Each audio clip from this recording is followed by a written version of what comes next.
মহার্ঘ ভাতার নতুন আপডেট নিয়ে আপনাদের সামনে আবার হাজির হয়েছে আমি ইমরান খান। সো আজকে আপনাদের জন্য অনেকগুলো বিষয় নিয়ে একসাথে আপডেট আলোচনা করব। সুতরাং ভিডিওটি শেষ পর্যন্ত দেখুন। মহার্ঘ ভাতার আজকে যে বিষয়গুলো নিয়ে আলোচনা করব সেগুলো হচ্ছে যে মহার্ঘ ভাতা কবে থেকে চালু হচ্ছে, মহার্ঘ ভাতা নিয়ে বিভিন্ন সংস্থা কি দাবি করছে এবং তারা হচ্ছে তাদের দাবি দাওয়াগুলো কি সেগুলো নিয়ে আমি আজকে কথা বলবো। এর পরবর্তী হচ্ছে 2013 সালে মহার্ঘ ভাতা বা কত শতাংশ ছিল বা সর্বশেষ যে মহার্ঘ ভাতা ছিল সেটা কত শতাংশ ছিল, মহার্ঘ ভাতা কত শতাংশ করে দিচ্ছে বা বর্তমান যে সরকার আমাদেরকে কত শতাংশ করে মহার্ঘ ভাতা দিবে সেটা নিয়ে আজকে আলোচনা করব। এরপরে বাজেট নিয়ে একটু আলোচনা করব, কারণ হচ্ছে এই বাজেটের সাথে হচ্ছে এই মহার্ঘ ভাতাটা হচ্ছে সম্পর্কিত। আপনারা জানেন যে নতুন সংশোধিত বাজেট যে হচ্ছে এই প্রাক্কালীন বাজেটের মধ্যে এই মহার্ঘ ভাতাটা চলে আসবে এবং হচ্ছে মহার্ঘ ভাতা কমিটির মিটিং কবে হবে এবং মিটিং বারবার কেন বাতিল হচ্ছে বা কেন হচ্ছে না সেই বিষয় নিয়ে আজকে একটু কথা বলবো। নতুন পে স্কেল কবে আসতে পারে, এই মহার্ঘ ভাতার সাথে সাথে যে জিনিসটা সবচেয়ে গুরুত্বপূর্ণ সেটা হচ্ছে নতুন একটি পে স্কেল। আপনারা জানেন যে নতুন পে স্কেল নিয়ে প্রচুর আলোচনা হচ্ছে। এরপর হচ্ছে টাইম স্কেল, সিলেকশন গ্রেড, এগুলো নিয়ে অনেকেই দাবি দাবা পোষণ করছে, যারা হচ্ছে বিভিন্ন সরকারি চাকরিজীবীদের যে বিভিন্ন সংগঠন আছে তারা বিভিন্ন সিলেকশন গ্রেড বা এই নিয়ে কথা বলছে, এগুলো নিয়ে একটু কথা বলবো। আর 11 থেকে 20তম গ্রেড নিয়ে একটু কথা বলবো, কারণ হচ্ছে 11 থেকে 20তম গ্রেডের মানুষ হচ্ছে যারা কর্মচারী তারা একটু বেশি বঞ্চিত। এই হচ্ছে আবার এদিক দিয়ে আপনারা জানেন যে যারা পেনশন ভোগী আছে বা পেনশনে যারা রয়েছেন তাদের যে সংগঠন আছে পেনশন বৈষম্য দূরীকরণ পরিষদ, তারা বেশ কয়েকটি মিটিং করেছে। গত সপ্তাহে একটি এই সপ্তাহে মিটিং করেছে। এই মিটিং এ তারা আবার তাদের কিছু দাবি দেওয়া পেনশন উত্থাপন করেছে, সেই দাবি দেওয়া সম্পর্কে আজকে আলোচনা করবো এবং পেনশনাররা এই আওতাভুক্ত আছে কিনা বা পেনশনার কি সুবিধা পেতে পারে সেগুলো নিয়ে আজকে কথা বলবো। তো ভিডিওটা শুরু করার আগে যারা চ্যানেলটি নতুন আছেন তাদেরকে অনুরোধ করবো হচ্ছে চ্যানেলটি সাবস্ক্রাইব করে বেল আইকন ক্লিক করে দেন, যাতে পরবর্তীতে নতুন কোনো আপডেট আসলে আপনাদের এখানে যেন নোটিফিকেশন চলে যায় এবং খুব সহজে যেন আপনারা আপডেট পান। তো এই হচ্ছে কি আজকে আমার ভিডিও আলোচ্য বিষয় সমূহ এবং চলুন আমরা আমাদের ভিডিও শুরু করি। এই হচ্ছে আমার আজকের এই যে প্রথম টপিকটা ছিল আমরা মহার্ঘ ভাতা কবে থেকে পাবো। যেহেতু ফেব্রুয়ারি মাস থেকে হচ্ছে 2025 সালে ফেব্রুয়ারিতে হচ্ছে যে বাজেট ঘোষণা করা হবে, তার মানে এই বাজেটেই কিন্তু সরকারি কর্মকর্তা কর্মচারীদের যে বেতন ভাতা সহ অন্যান্য সুযোগ সুবিধা সেখানে অন্তর্ভুক্ত থাকবে। তার মানে আমরা 25 সালের ফেব্রুয়ারি থেকেই এই মহার্ঘ ভাতা হয়তো পেতে যাচ্ছি। এই হচ্ছে প্রথম টপিক। দ্বিতীয়, মহার্ঘ ভাতা সম্পর্কে আমার দ্বিতীয় যে টপিকটা ছিল সেটা হচ্ছে মহার্ঘ ভাতা নিয়ে বিভিন্ন সংস্থা বা হচ্ছে বাংলাদেশ সরকারি কর্মকর্তা কর্মচারীদের যে বিভিন্ন সংগঠন আছে সেই সংগঠনগুলো কি দাবি করছে সেগুলো নিয়ে আজকে আপনাদের কাছে আমি নতুন আপডেট দিচ্ছি।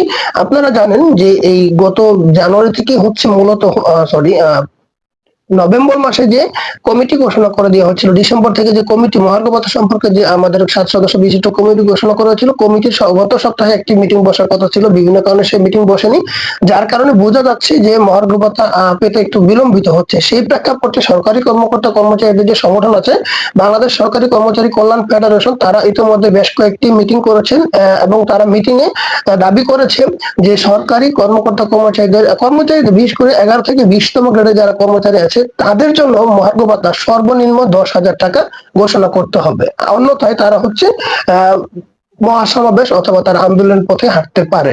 তো এই ছিল মোটামুটি তাদের একটি দাবি। এছাড়া তাদের এই দাবির পাশাপাশি আরেকটি গুরুত্বপূর্ণ দাবি ছিল যে বাংলাদেশে বর্তমানে সরকারি কর্মকর্তা কর্মচারীদের জন্য যে গ্রেড আছে, আপনারা জানেন 1 থেকে 20তম গ্রেড আছে। এই 20তম গ্রেডের মধ্যে 11 থেকে 20তম গ্রেডের কর্মচারী যারা আছে তারা বেশি বৈষম্যের শিকার হচ্ছে বলে তারা দাবি করছে, কারণ তাদের বেতন ভাতা এবং গ্রেড অনেক কম। তো সেই প্রেক্ষিতে তারা দাবি করছে যে এই গ্রেড বৈষম্য দূর করার জন্য বা বেতন বৈষম্য দূর করার জন্য এই গ্রেড 1 থেকে 20-এর পরিবর্তে 1 থেকে 10টা গ্রেডের মধ্যে নিয়ে আসতে হবে, অর্থাৎ 1 থেকে 10 গ্রেড তৈরি করতে হবে, যেখানে 11 থেকে 20 গ্রেড বলতে কিছু থাকবে না, সবাইকে 10-এর ভিতর নিয়ে আসতে, মানে 10টা গ্রেড তৈরি করতে বলছে। এই ছিল দ্বিতীয় একটা দাবি দেওয়া। আর 3 নম্বর একটা দাবি দেওয়া ছিল তাদের যে সিলেকশন গ্রেড বা হচ্ছে টাইম স্কেল, এগুলো হচ্ছে যে আগের থেকে বঞ্চিত যারা ছিল তারা এগুলো দাবি করছে যেন সময়মত টাইম স্কেল বা সিলেকশন গ্রেড যেন দেওয়া হয়।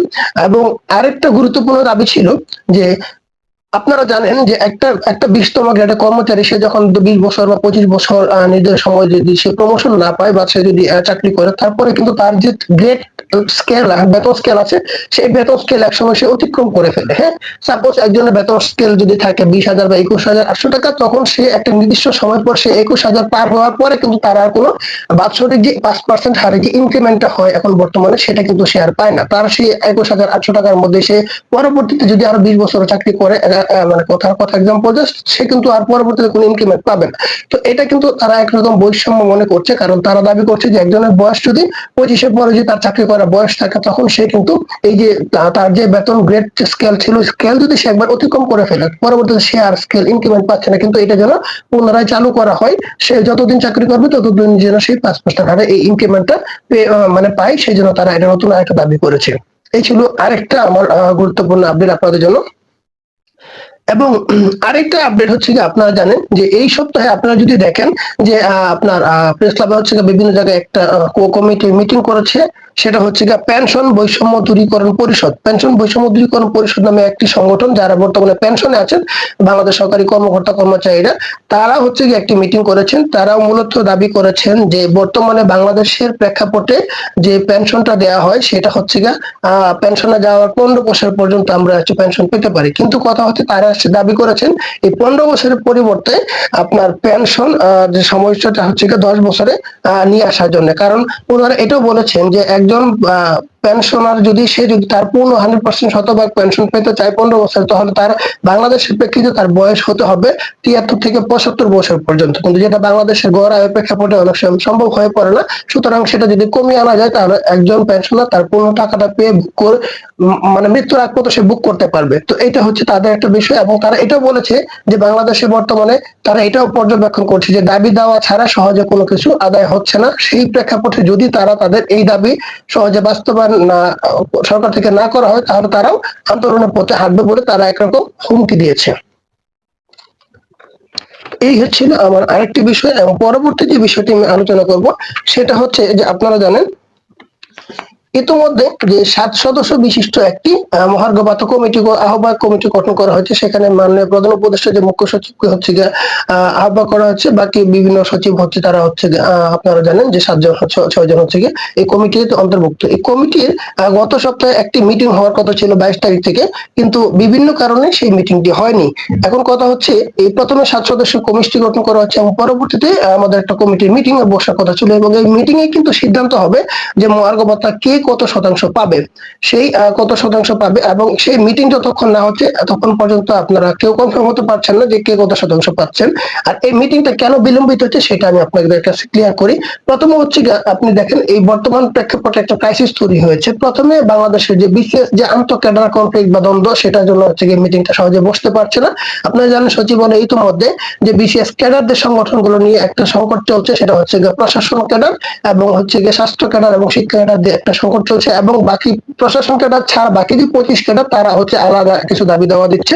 সেই দাবি এবং যে ক্যাডার সংস্কার কমিশন যে আছে অথবা জনপ্রশাসন মন্ত্রণালয় সংস্কার কমিশন যে দাবিগুলো দিচ্ছে, সেই দাবি দেওয়ার প্রেক্ষাপটে এই সংকটটা তৈরি হয়েছে। এবং এই ক্যাডারদের আন্তঃকোন্দলের কারণে এই আমাদের যে মহার্ঘ ভাতা কমিটির যে বৈঠক অনুষ্ঠিত হওয়ার কথা ছিল, সেই বৈঠকটি অনুষ্ঠিত হতে পারছে না। এবং এর পরবর্তীতে আরেকটি সমস্যা তৈরি হয়, সেটা হচ্ছে আপনারা জানেন যে বর্তমানে গত কয়েকদিন আগে আমাদের সচিবালয়ে হঠাৎ করে একটি অগ্নিকাণ্ডের ঘটনা ঘটেছে, যার কারণে হচ্ছে মন্ত্রণালয় এবং সচিবালয়ের লোকজন মোটামুটি এই বিষয়গুলো নিয়ে তদন্ত নিয়ে খুব ব্যস্ত, যার কারণে খুব সহজেই আপনার এই আমাদের মিটিংটা বসছে না। তো আমি আশা করি খুব শীঘ্র হচ্ছে যে এই মিটিংটা বসবে, এবং মিটিংটা বসলেই সেখানে সিদ্ধান্ত হয়ে যাবে যে কত পার্সেন্ট হচ্ছে মহার্ঘ ভাতা পাবে এবং পেনশনাররা হচ্ছে কত পার্সেন্ট পাবে, সবকিছু এখানে উল্লেখ করা থাকবে। এবং মিটিং হওয়ার সাথে সাথে আমরা আপনাদেরকে আপডেট দেওয়ার চেষ্টা করব। তো আমাদের সাথে থাকবেন আশা করি। তো এই হচ্ছে মোটামুটি আমার আজকের ভিডিওর যে বেশ কয়েকটি গুরুত্বপূর্ণ বিষয় ছিল আপনাদের সামনে আমি আলোচনা করলাম। এছাড়া আমি পরবর্তীতে আরেকটি বিষয় উল্লেখ করেছিলাম যে বাজেটের বিষয়টা। আপনারা জানেন যে গত 2 দিন আগে একটা পক্ষানুগ বাজেট পেশ করা হয়েছে। আমি আপনাদেরকে জানাই যে বাজেটটা সম্পর্কে, কারণ এই বাজেটের সাথে আমাদের মূলত হচ্ছে গিয়ে এই মহার্ঘ ভাতাটি সম্পর্কিত। তো গত পরশুদিনের যদি দেখেন আপনি, কালকে এবং পরশুদিনে দুইটা নিউজ এসেছে বাংলাদেশ প্রতিদিনে। একটি নিউজ ছিল যে বাজেট সম্পর্কে, এখানে উল্লেখ করা হয়েছে যে সূত্র মতে জানা যায় যে আগামী 2025-26 অর্থ বছরে বাজেটের আকার প্রাথমিকভাবে প্রাক্কলন করা হয়েছে 50,000 কোটি টাকা, যা চলতি অর্থ বছরের 2024-25 বা রানিং যে অর্থ বছরটা ফিসক্যাল ইয়ার আছে সেখানে বাজেটের চেয়ে 6.3% বেশি। এছাড়া আগামী বাজেটে জিডিপি প্রবৃদ্ধির লক্ষ্য 5.5% এবং মূল্যস্ফীতি 7% নির্ধারণ করা হয়েছে। আপনারা জানেন যে এই মূল্যস্ফীতির কারণে হচ্ছে দ্রব্যমূল্য বৃদ্ধি পায়। এই মূল্যস্ফীতি যত কম রাখা যায় তত হচ্ছে ভালো। আর বার্ষিক উন্নয়ন কর্মসূচি বা এডিপি আপনারা জানেন যেটা অ্যানুয়াল ডেভেলপমেন্ট প্রোগ্রাম, সেটা হচ্ছে গিয়ে আপনার 2,70,000 কোটি টাকা। চলতি অর্থ বছরের মূল এডিপি বাজেট বরাদ্দ আছে 2.65 লাখ কোটি টাকা। নতুন অর্থ বছরের বাজেট নিয়ে অর্থনৈতিক সমন্বয় পরিষদের বৈঠকে বিভিন্ন মন্ত্রণালয় বিভাগগুলোর সঙ্গে আলোচনা করে অর্থ এবং পরিকল্পনা বিভাগকে বাজেট প্রস্তুতের নির্দেশনা দেওয়া হয়েছে। তো এই হচ্ছে আমাদের যে সামনে যে ফেব্রুয়ারি মাসে যে বাজেট হচ্ছে সেই বাজেট সম্পর্কে যে নতুন বাজেটটা পাস হয়েছে, প্রাক্কলন নির্ধারণ করা হচ্ছে। এটা হয়তো ফাইনাল না, বাট ফাইনালের কাছাকাছি, হয়তো এখানে কিছুটা কাটছাট হবে। তো এই হচ্ছে মোটামুটি বাজেট সম্পর্কিত আলোচনা। এই কারণ এই বাজেটের সাথে আমাদের হচ্ছে যে আমাদের মহার্ঘ ভাতাটা জড়িত। এর পরবর্তীতে আমি যে বিষয়টি নিয়ে আলোচনা করব আপনাদের সামনে সেটা হচ্ছে যে আপনারা জানেন যে সর্বশেষ 2013 সালে একটি মহার্ঘ ভাতা দেওয়া হয়েছিল। সেইখানে মহার্ঘ ভাতা কত শতাংশ দেওয়া হয়েছিল আপনারা জানেন ইতিমধ্যে যে 2013 সালে সর্বশেষ যে মহার্ঘ ভাতা দেওয়া হয়েছিল সেখানে 20% বা 20% বা 20% মহার্ঘ ভাতা দেওয়া হয়েছিল, অথবা এখানে উল্লেখ করা ছিল যে সর্বনিম্ন 1500 টাকা এবং সর্বোচ্চ 6,000 টাকা বাজেট বরাদ্দ ছিল। তো সেই প্রেক্ষাপটে আমরা যদি অ্যানালাইসিস করি 2013 সালের মহার্ঘ ভাতার 2 বছর পর 2015 সালে অষ্টম পে স্কেল ঘোষণা করা হয়েছিল। তো এর পরবর্তীতে প্রায় 8-9 বছর হয়ে গেছে, এখনো পর্যন্ত নবম পে স্কেল ঘোষণা হয়নি। এই নবম পে স্কেল ঘোষণার জন্য বাংলাদেশ সরকারি কর্মকর্তা কর্মচারীদের বিভিন্ন সংগঠন ইতিমধ্যে তারা বিভিন্ন রকম দাবি দাওয়া এবং আন্দোলন করে আসছে, কিন্তু নবম পে স্কেল এখনো চালু হয়নি। তো এই আমরা 2013 সালের মহার্ঘ ভাতার যে পার্সেন্টেজ সেখান থেকে আমরা ধরে নিতে পারি যে এখনো পর্যন্ত বর্তমান যে বাজার মূল্য বা মূল্যস্ফীতি অনেক বেশি, সেই প্রেক্ষাপটে আর সরকারি চাকরিজীবীদের বা কর্মচারীদের দাবি দেওয়ার প্রেক্ষাপটে আমাদের মহার্ঘ ভাতার পার্সেন্টেজটা এর থেকে একটু বেশি হবে। আর মাননীয় সচিব মহোদয় যেহেতু আমাদেরকে বলেছেন যে কর্মকর্তার চেয়ে কর্মচারীদের মহার্ঘ ভাতার পার্সেন্টেজটা বেশি হবে, কারণ ওদের গ্রেড বেশি থাকে আর কর্মচারীদের গ্রেড কম থাকে, বেতন স্কেলটা কম থাকে। সেই জন্য আমরা ধরে নিতে পারি 30 বা 40% আশেপাশে হতে পারে। তো আমি একজাক্টলি মানে ফিগারটা বলতে পারবো না বা বলবো না, আমি উল্টা পাল্টা বলে আপনাদের মিথ্যা আশ্বাস দিব না। আপনারা একটু অপেক্ষা করেন, হয়তো বা খুব শীঘ্রই হচ্ছে এই সপ্তাহে না হলে আগামী সপ্তাহে হয়তো বা মিটিং বলবে, মিটিং এ আসলে অ্যাকচুয়াল সিদ্ধান্তটা হয়ে যাবে যে কত শতাংশ মহার্ঘ ভাতা কে কত পাচ্ছে। তো এই হচ্ছিল আমাদের 2013 সালের যে মহার্ঘ ভাতাটা সম্পর্কে আলোচনা। এর পরবর্তীতে যে বিষয়টি নিয়ে আলোচনা করবো সেটি হচ্ছে যে সংশোধিত বাজেটে এডিপি সংকোচন করছে অন্তর্বর্তীকালীন সরকার। আপনারা জানেন যে এডিপি সংকোচন করে বা উন্নয়নমূলক যে প্রকল্পগুলো সেগুলো কমিয়ে অন্যান্য খাতে এই ভাতা, বিভিন্ন বেতন ভাতা এগুলোর মধ্যে ঢুকাবে। এটা হচ্ছে আমাদের সচিব মহোদয় অলরেডি বলেছে, অথবা হচ্ছে আমাদের উপদেষ্টা মহোদয় বলেছে।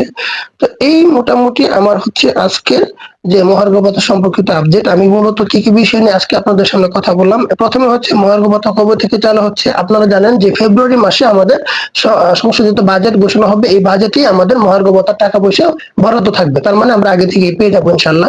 একটা বিষয়। 2 নম্বর হচ্ছে যে কারা কি কি দাবি করছে। আপনারা বাংলা সরকারি কর্মকর্তা কর্মচারী ফলন ফেডারেশন দাবি করছে একটা, এবং হচ্ছে পেনশনাররা দাবি করছে বিভিন্ন দাবিগুলো আমি উল্লেখ করেছি ইতিমধ্যে যে গ্রেড 1 থেকে 10 মধ্যে আনতে হবে, অথবা বর্তমান যে 11 থেকে 20 তাদেরকে মহার্ঘ ভাতা বেশি দিতে হবে এবং মহার্ঘ ভাতা সর্বনিম্ন 10,000 টাকা দিতে হবে।